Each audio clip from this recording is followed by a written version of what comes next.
My name is Totalbiscuit, and I suck at Starcraft 2. Ladies and gentlemen, my name is Totalbiscuit, and I still suck at Heart of the Swarm. Welcome to Episode 2. A little bit of TBT action going on right here. This is the actual beta, as opposed to the custom map, so there are a number of things that we can talk about that we weren't able to talk about with the first episode, which is always nice. That's always good. So, first things first, what is this? Workers. Yes, there is actually a work account. Now, I thought that this was going to be observer only. In fact, a lot of people thought that, but no. Every base now has a work account. This work account will tell you how close to saturation you actually are.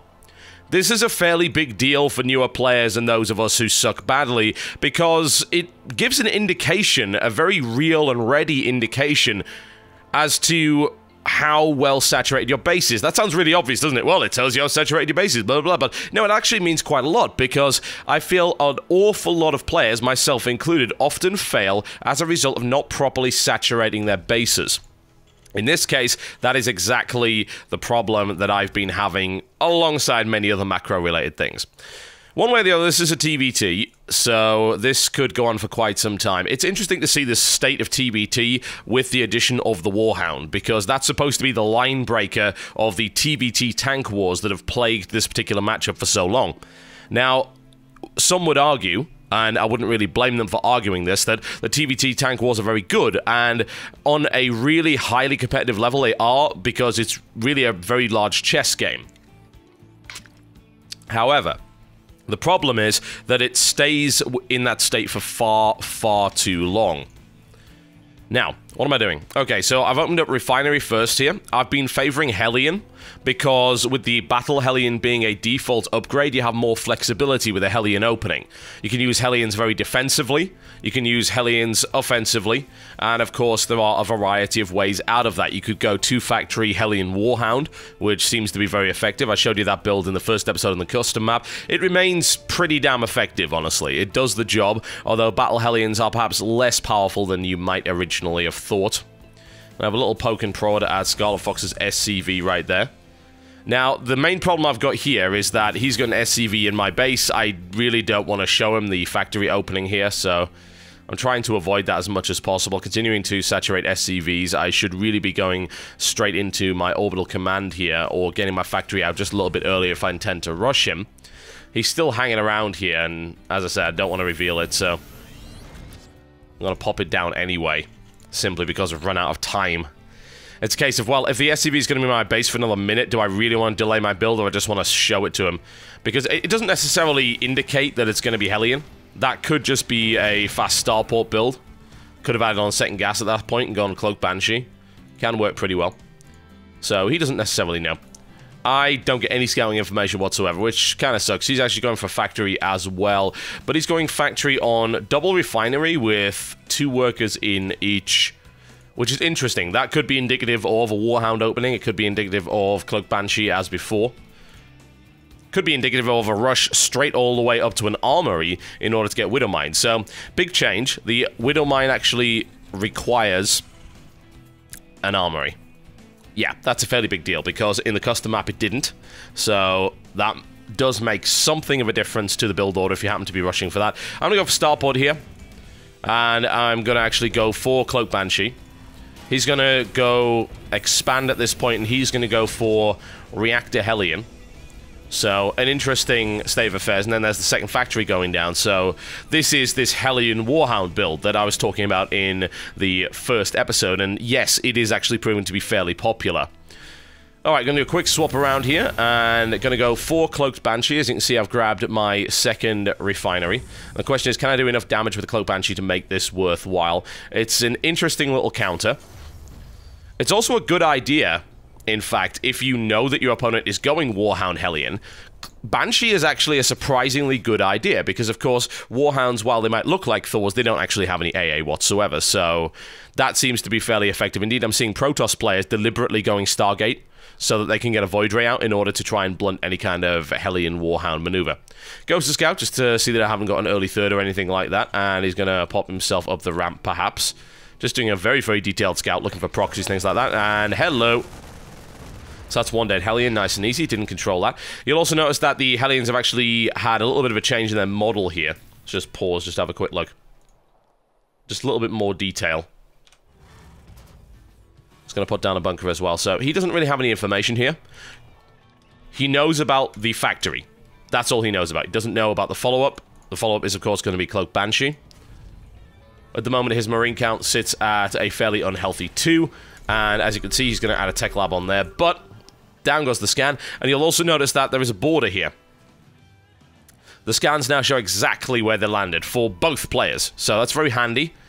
If you happen to be scanned, you now know exactly what's been seen and what has not. His response is to immediately build an engineering bay. Very, very smart. He knows that there is a working tech lab here and a starport that usually is indicative of one thing, that being Cloak Banshee. So he's going to pump out some more marines and things like that. So he's getting a little bit ready for this. The question is, can I do enough damage to really make this opening worthwhile? Well, one way or the other, I'm at least expanding behind it. His expansion is already down, though, so he's slightly ahead in terms of his economy. He's got a couple more SCVs and, of course, access to more energy and more mules. Hellions continuing to scout. They don't have a huge amount of information, but he has scanned, so he doesn't really need that much information anyway. And he's actually going to go for Siege Tank here, and most likely a Warhound follow-up once he's got a couple of tanks in play. As you can see, missile turret's going down, so that'll deal with this fairly well. Missile turret pops up just at the wrong time for me, and we're going to follow the Banshee around and see what I can actually do. There's the cloak. I'm actually still within detection range there, which is very, very surprising. I did not know that. Look from his perspective right there and start to smash our way through a few SCVs. So, picked up one SCV there, forced to cancel, delayed another one. So, that's nice. I'm keeping them supply blocked. Nothing too bad about that. Just looking for SCVs to really pick off here to make this actually worthwhile. I don't think it's really paid for itself as of yet.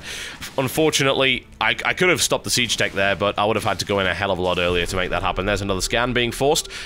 However, I'm able to get immediately out of that, which is nice. You know, that's 2 scans, and unfortunately then running right into a missile turret. Not ideal, but I do have a second Banshee there, so I've only killed 4 workers up to this point. I don't call that a particularly great win. And now he's building his Warhounds. So, that Hellion Warhound and tank build, essentially playing mech here. Keeping a few Marines on the ground because he kind of has to, with this Banshee threat. He doesn't have too many options. Now, in my case, I'm actually going for more of a hybrid build. I'm producing a reasonable number of ground troops, but I'm also going to add on a few more factories here. That takes me up to a total of 3. So I'm going to mix it up a little bit. Be a little bit adaptive. Alright, so, what possibilities do I have here? I could focus on the reactor, or I could try and take out Siege Tank. Can stop the building of that. You can see the Warhound there as well, so this should probably make it worthwhile. If I'm able to take out the Warhound and the Siege Tank, then that's wonderful. Take out another SCV there as well. Start to focus on the Warhound. Warhound's pretty beefy. Take quite a bit to kill. They have 1 armor by default. You can see they've also got a railgun mount there as well, but they can't do anything against a Banshee. What else can I focus on? Well, I can kill this missile turret off, so there's 100 minerals also wasted, as well as the SCV that went down there. So, some damage being done here, but you'll probably notice in the background, my macro is slipping just a little bit. Like, I should be building more workers here. I still have a reasonable number. In fact, he's lost quite a few as a result of all of this harassment that I've been putting on here, so it's not too bad. Now the Banshee pulls back with 3 kills. Not too terrible, I would say. And I'm also continuing to build units in the background, so at least I am building Marines, I'm building Hellions, I'm also building Ravens. So Ravens for harassment purposes, PDD, and all that good stuff, as you can imagine. And decloak the Banshee and move it back here. So he's continuing to scout. What does he do from this position? Well, he's building 2 more factories, so he is meching it up. Taking it to a grand total of 4, adding an additional barracks on here as well. Going for Infernal Pre-Igniter. Now, if I was to point out an error in his build at this point, I'd say, well, you're going to Infernal Pre-Igniter Hellion, and yet you are not building any Medivacs. And the ability to drop into my base would be extremely useful here. Something he hasn't considered by the looks of it. He's got a lot of Hellions. He's got a total of 9. He's building Infernal Pre-Igniter, but he's not going for any upgrades there. I'm currently playing a kind of more standard Marine tank at the moment, just a kind of defensive build, because I've seen the amount of Hellions, I've seen the amount of Warhounds, so I'm thinking, right, well, Hellion Warhound, bunker up, get siege tanks, prepare with a lot of Marines, could work pretty well. I don't know what the ideal counter actually is to it at this stage. It's most likely just, you could go with a lot of Marauders, certainly. No real doubt about that, but the problem is Marauder DPS against Hellions is really bad. It's even worse against Battle Hellions. Battle Hellions do gain an additional amount of HP. So the DPS versus Battle Hellion is goddamn awful with Marauders, it really is. The question is, am I actually keeping my macro? I'm surprisingly am, for the most part. I'm spending quite a lot of resources. I could do with more barracks, I think. Add on more barracks. These two factories aren't really being used to their fullest potential. If I got a couple more reactors on there, got the armory up and start producing widow mines, then things would be wonderful.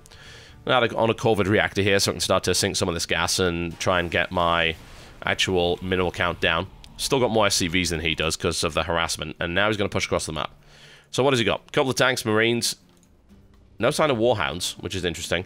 I'm actually going to try and build a cheese expansion down here. I like to call that because, of course, it's hidden. It's out of the way. I'm hoping that he won't scout it. See how well that works out. Now moving forward with tanks and Hellions. So, Blue Flame Hellion, nasty, very unpleasant to deal with Marines. My Marines have at least a reasonable amount of spread, and I've got 3 bunkers up as well as a bunch of deployed siege tanks. So, this is not that ugly. Not yet, anyway. He only has 1 Warhound on the field, so he's mostly playing Hellion tank. He does have this Warhound, hasn't bothered to repair it yet, which is really weird, because he brought an SCV along with him, so fixing him that Warhound would have probably helped him just a little bit. Still continuing to wait for the Expo, and my Ravens are going to move around the side here and try and do a little bit of harassment, find his third, so it can drop down a couple of auto turrets and do a little bit of damage there. And now I can bring up my armor and start to actually deploy some widow mines. He's just going to hang around for the moment. Army supply count, as you can see, is in my favor, but I do have a lot of Marines, and he has a lot of Hellions with Infernal Pre-Igniters, so not so nice. We're moving with the Ravens here. I'm still slacking on the building of SCVs, and I do have supply for it, so there's really no excuse. This is oversaturated, as you can see. One thing to also note, let's just pause this for a second. You'll notice that the total amount of workers required to saturate this is actually now 18. This mineral patch is gone. So it actually automatically updates for you. So you can clearly see that there's a lot of workers I could move down here to saturate, and then I need to be thinking about getting into the base. Now he's going to move forward. So significant number of tanks. He's playing Hellion tank with a Warhound in the background, a few Marines here and there. So he's going to start sieging up here. He doesn't have any high ground vision, so there is a weakness in this build that he doesn't have a starport, and he's not actually constructing Vikings. Going to move around here, see if I happen to have a third, and then maybe try and get position. Unfortunately, of course, I have vision there, so we can't really get there. We've got a collapsible rock tower, as you can see. I could actually wall this area off, something I didn't take advantage of. Now, what's he got?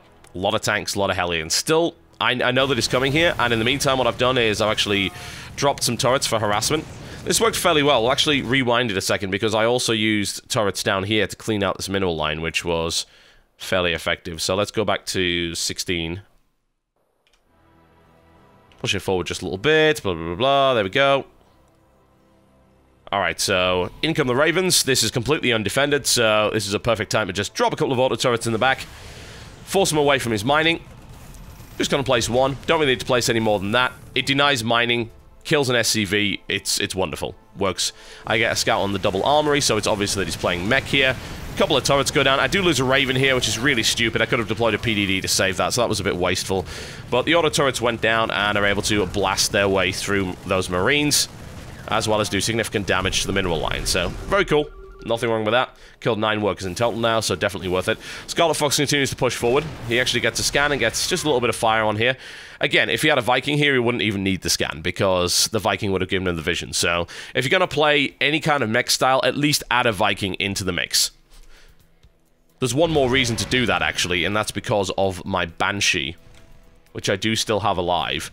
These tanks can be easily picked off, and of course, Hellion Siege Tank has no way to deal with Banshee. As I will no doubt realize shortly. Currently, I'm being a bit of a dumbass. Thor coming up, so that's one way to deal with it. Although Thor DPS versus single targets is not that amazing. Alright, time to deploy the Widow Mines. So, I've got my armory up, and we're going to start to get some Widow Mines. I want access to this so I can actually take a safe third and start to transfer these excess SCVs. This is a planetary fortress. I've only got 70 SCVs, so my count is pretty healthy at the moment. He's going to go down there and see if I actually have a third.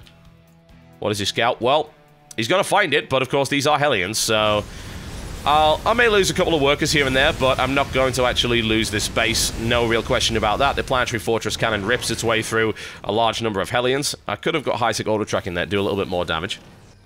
Just trying to force his tanks forward. Currently, tanks are undeployed. This would have been a good chance to actually run at him. I place a scan down to find out what his position is. I can... Alright, okay, so that's what he's got.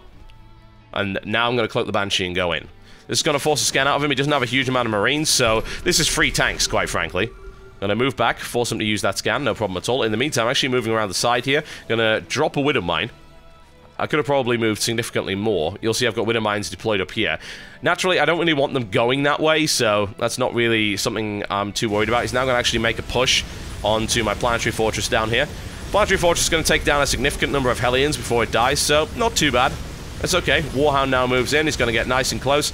Planetary Fortress ripping its way through here without too much of a problem. Got so many kills on this. Already killed 12 Hellions with the Planetary Fortress, so I think it's paid for itself. And this is a great time, now that I know he's not here, to actually deploy Widow Mines at the front. So I know he's coming in this direction. He doesn't see the Widow Mines. So if he tries to push through here again, he's going to have a very bad day. As you'll notice here, I'm pretty much supply capped. I have lost that as a result of just losing that Planetary Fortress down the bottom. He is starting to add some Medivacs and Vikings into the mix, and he's now taking his 4th base. So economically, he's definitely ahead. I'm only on 2 bases here. So that's something I need to do. But I do have a fairly significant army and a trap set with these Widow Mines. Pushing them back allowed me to push these Widow Mines forward.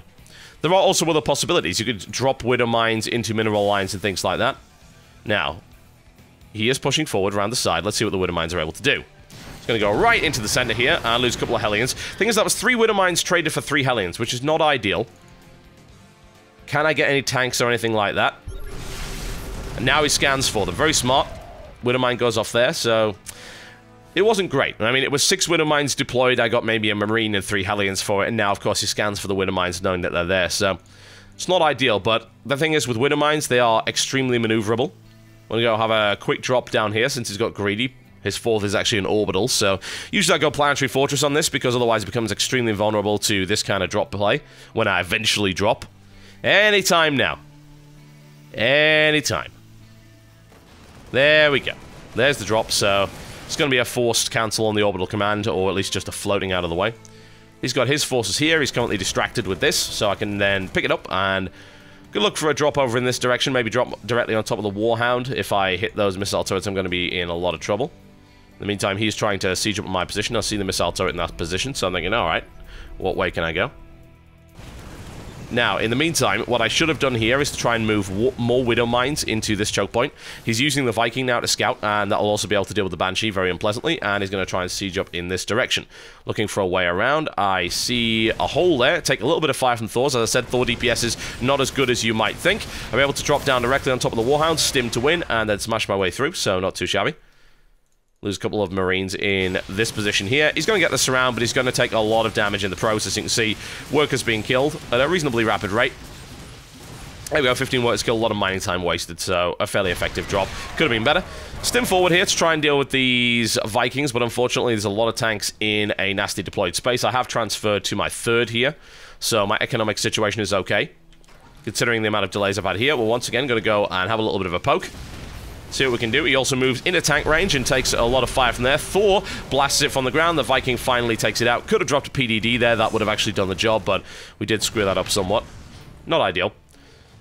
Now, in these choke points, I should have been placing Widow Mines. Now, what he could have also done is place Widow Mines to actually deal with drops. So, one of the cool things about Widow Mines is that right now in the beta, they actually one-shot Medivacs.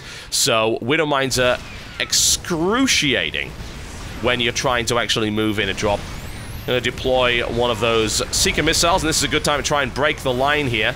Could have deployed a PDD, didn't do that, unfortunately. Going right into the maw of it. Losing a lot of Marines here, but he loses a lot of gas-heavy units, and I'm fairly confident about that. What I should have actually done is stim to just get rid of these. So I lose my entire mineral lines of Blue Flame Hellions. Very, very dumb.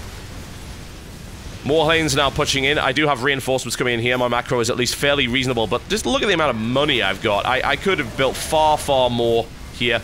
He's going to charge up with these Hellions. At least I have Marauders with Concussive Shell to actually deal with that. So I have defended this, but I've lost this entire mineral line. This was kind of devastating. Thankfully, I do have a lot of workers that I can just saturate with here, but my worker count is now down to 38, which is an absolute disaster. Need more factories. Need to be spending more money. What's my current state? I've got 7 racks, and I've got 3 factories. I could have more like 6. I mean, I've got 2 starports here as well, which is okay. But still, I could have way more than that. He's got a couple of tanks down here, and he's done significant damage. He really has. This is pretty brutal here. But the question is, can he follow it up? Well, I'm going to build 3 more factories. No, he's going to build 3 more factories. Never mind. So, yeah, he knows what he's doing. Adding more factories onto the mix to take him up to Looks like it'll be a grand total of 7 here. Adding on a couple more racks as well, 3 in total, and more starports. Yeah, great. Good macro here. Good display of macro here from the red player. He's on 71, he's on 4 bases. I am in a really horrible spot. Thankfully, I am sitting on a massive trust fund, and he's decided to go fusion core, which makes very little sense. Okay, now it's time to push forward. I'm in a position where I need to be defensive. So what can I do? I can use the Widow Mines in order to make that happen. If he tries to make another push in this direction, then the Widow Mines could do significant damage. Now, a couple of tricks to remember with Widow Mines. These Widow Mines actually detonate immediately now. They are essentially like Spider Mines. They used to have this 10-second countdown, which allowed you to micro against them, but now things are a little bit different. You can actually spot them if you're quick enough without using a scan. This is actually kind of a big deal. So it leaves a possibility of some... Why is there an SCV in there? I have no idea. It leaves a possibility of some pretty cool micro moments. Now I'm going to move down here, and I'm going to take this base, and I'm going to look to take this base. But hey, what is here? Turns out he already has this area. Not so great. Can have a little bit of a poke at his SCV. I spot it immediately, and then it's like, oh, okay, let's go on anytime now. Nope, get him. There you go. Have a little bit of a stab at him. See what we can do to actually delay the construction of this, but my SCV is a dumbass and decides not to actually follow him around there. It's okay, he's got 55,000 Hellions moving in this direction to actually deal with it. On the other hand, I have 11 Widow Mines, so my Widow Mines are deployed in defensive positions. I'm even going to move down here. I was hoping to actually catch out his army moving down here by deploying these Widow Mines, but that didn't happen. His army's actually in the back of the mineral line there, as you can clearly see. Completely ignoring my SCV, which actually gets a free kill. I'll borrow a couple of Widow Mines here, hoping, oh, if he moves here, then I'm going to catch a few out of position. At the moment, though, he's playing very passively, which is actually allowing me to get my SCV count up. I'm building a reasonable number of SCVs, continuing to forget them. I should really stack them up, but I am actually at 200 supply, so I have a really large army in comparison to his. You can see 148 army supply. Makes sense because my SCV count is very low, and I was sitting on a very large trust fund. He avoided the Widow Mine. Hugely frustrating. But I do have several Widow Mines deployed in very unpleasant areas. In the meantime, I'm building a lot more racks, a lot more factories, and I'm adding reactors onto all of them, thinking, you know what, I'm playing a hybrid, a kind of hybrid style. I'm playing primarily Marine Marauder Medevac, but I'm also adding Widow Mines here. Now, how unpleasant can Widow Mines be? Yoink! Widow Mine comes up right there, and a second one there as well. He tries to charge through there, but a bunkered up position is very unpleasant. I'm able to come around the side, flank him, and completely destroy his Thors. What he doesn't do is deploy his siege tanks, which is very, very silly indeed, using blue flame Hellions against bunkers with +3 on the Marines. Never really works out so well for you, and we're able to crush that push completely with very few losses. Widow Mines did contribute to that quite well. Now, if you notice, Widow Mines actually do 160 damage to the primary target, but the blast damage is not as severe as you might think. It's actually only 35. Something to consider there, certainly. Alright, now I'm going to make the push, because I completely obliterated his push there. Even though he has a macro advantage, it's Terran. Macro advantage with Terran is not as important. It's not like you can warp in 30 more Zealots to counter this. You can't do that. So I'm just going to try and blast him to pieces here. I've got a really nice engagement. I'm just going to try and take him apart. My Widow Mines are now deployed in such a way that any attempt to push through here would be very, very costly for him indeed. I'm completely oversaturated on this base here, as you can see, but how does he stop this army? It's 3-0, he brings battle cruisers into the mix, which is nice against 3-0 Marines, but at the end of the day, they're also 3-0 Marines, so battle cruisers have a tendency of melting pretty damn hard. Brings in the blue flame Hellions, not an ideal position for them at all. Needed to either come around the flank here or go battle mode, which is something he doesn't do. Continuing to build a huge amount of Hellions. But I'm just going to smash my way through here and actually end the game. Now, what could have really been done here? If he'd used Widow Mines, then he would have had a significantly better drop defense. I could have used Widow Mines way more effectively than I did. Could have gone for drops into the main base. Drops onto the expansions, could have more aggressively pushed these Widow Mines forward. They did definitely contribute to the defense, though. I don't think you can really dispute that. But it's nice just to be able to mix them in. They're actually... This is something really important to note. Look at Actually, never mind. I thought it was 2575. So, oh, it's a gas sink. Actually, no, it isn't. Well, one thing to really note that's important, though, is that you can actually deploy reactors and build these things 2 at a time, and they're really, really quick. So once you've got an armor, you can build 2 widow mines every 20 seconds. That's pretty significant. 75-25, usually a reasonably good trade, and they're going to take up 2 supply each. So there's all sorts of great micro possibilities. There's all sorts of positioning possibilities here. You can use them defensively, you can use them offensively, and they complement a Marine Marauder Medivac style very well because they provide static defense to weaken any opposing push, and then you stim in and actually crush it. That's some AoE that otherwise this build does not actually have. So there you go. Throwing in some siege tanks, of course, never hurt anyone, so it's a reasonably good mix, I feel. It's a good build, seems to do the job. I'm sitting on far, far too many resources here, but at the end of the day, I'm at 200. So we can finish it off and obliterate the remainder of Scarlet Fox there. What could he have done? Well, he could have just been more aggressive. He didn't use drops at all. Using drops with Hellions would have been extremely effective against me. He didn't do that. Admittedly, I could have then started to deploy my Widow Mines in great positions, maybe near the back there, and things like that, just to make it a little bit more difficult, but there are still areas you could have dropped. You could have dropped on top of the tanks. But go for a straight-up push against Widow Mine tank and then Marine Marauder Medivac, which is a nice hybrid, I think, between static defense and super mobile play. Well, that just didn't work out for him. Ladies and gentlemen, my name is Totalbiscuit, and I still suck at Heart of the Swarm. I'll see you next time.